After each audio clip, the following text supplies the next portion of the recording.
This is the story of French champagne. But it didn't start amid the splendor of a countryside chateau.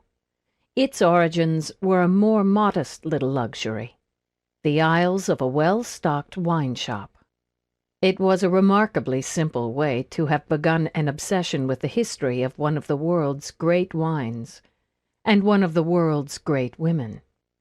As much as we associate champagne with celebration and the good life, I should also tell you that, for me, it was a passion that began without fanfare in a small town in the American Midwest, where I was trying to weather what turned out to be the last months of a less than glamorous job.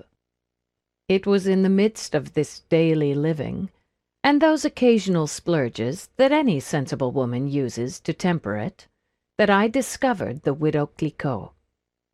Although the writer in me wishes to tell you that my love affair with the widow began in the spring, with the loosening of the earth and the promise of new life, that is not true.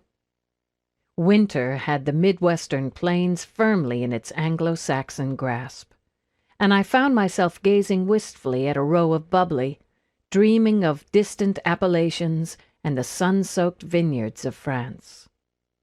I already knew the champagne. I don't mean that.